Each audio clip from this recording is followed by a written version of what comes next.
Good morning, everyone, and happy Wednesday. I am checking in with your morning minute. It is Easter week, and I am praying that you are all doing well and having a great week enjoying this weather.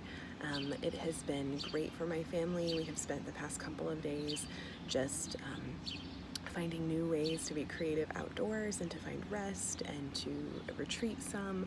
I have spent some time just sorting through some of the emotions of last week and the feelings that I've had on grief and the things that we've talked about with just like moving forward in this new normal and processing how I'm feeling and how my kids are feeling and how my household is working right now. So I've just really spent some time the past couple of days just trying to relax and get outside, enjoy the sun, and be present with my family. So here I am, and it's Wednesday, and I'm checking in with you. And I wanted to talk to you today about a couple of things.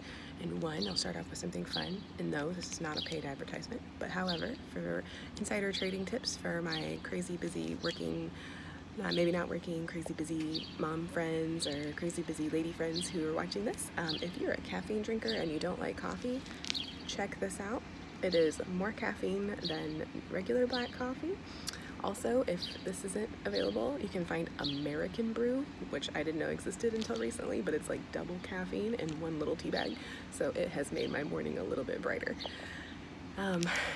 All joking aside, I do hope that you're able to get up this morning and find the energy you need to go about your day. I've been thinking a lot about Proverbs 31 and the Proverbs 31 woman. And this is a passage that I always struggle with a little bit.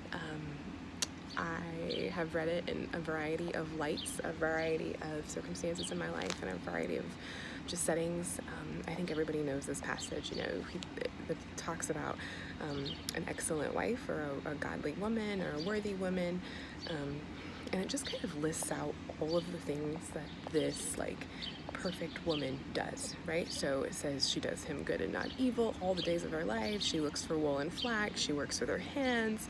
She brings food. She rises early and provides food for her family and for the workers. And she buys and she plants and she's strong, so she's fit. She makes herself strong. She also makes herself strong with God.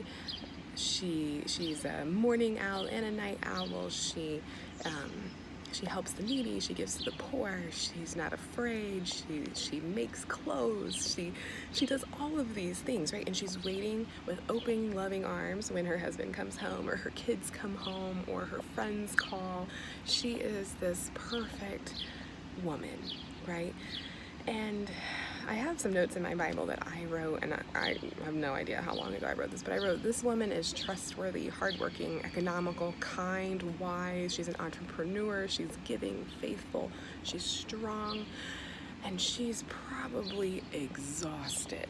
And that's what I always think when I read this is, holy cow, how does this chick do it? Because I can't do all that stuff, and I'm trying. I feel like I'm trying. I am trying hard to do all these things and provide for all these people and smile while I do it and to still be strong physically, mentally, spiritually.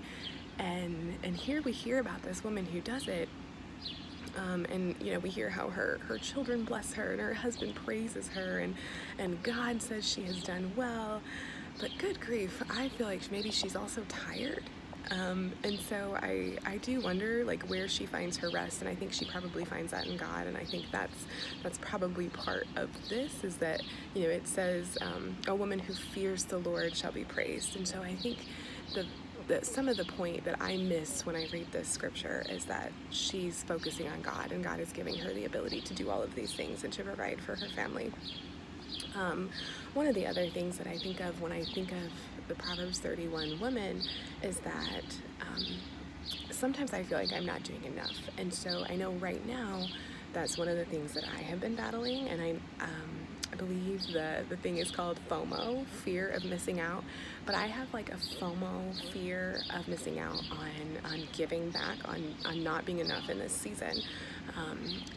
Of not doing the things that maybe I feel like I'm called to do as this godly woman, this worthy woman, right? And then I want to help my neighbors, and I want to help those in need, and I want to give back to my community, and I want to do all of these things, but I'm also needing to work and provide food for my own family, and be there for my children and educate them, and make sure we have what we need, and to be there as an emotional support for my husband.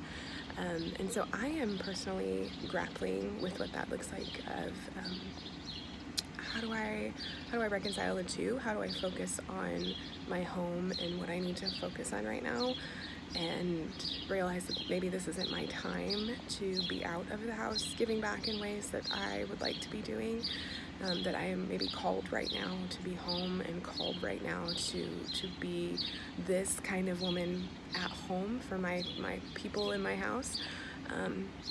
And so that's something I've been really working through the past few days, is just how do I reconcile that my calling at this moment is inside my home, and that I can give back to my kids, and that I can give back to my husband, and that I can support my friends who are doing the things that I wish I could be out doing, and that I can work through with the strength of God to do that with a smile on my face, and that I can try to be trustworthy, hardworking, economical, kind, wise, an entrepreneur, giving, faithful, strong, and that it's okay to be tired at the end of the day.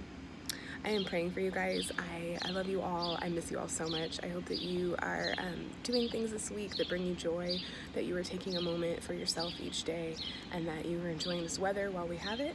It is Easter week, so I hope that you're remembering the hope that God brings, that Jesus brought by raising from the dead this weekend, that we celebrate that. And I just hope that that is bringing you joy and happiness and hope to get through your week. And I will see you soon. Bye.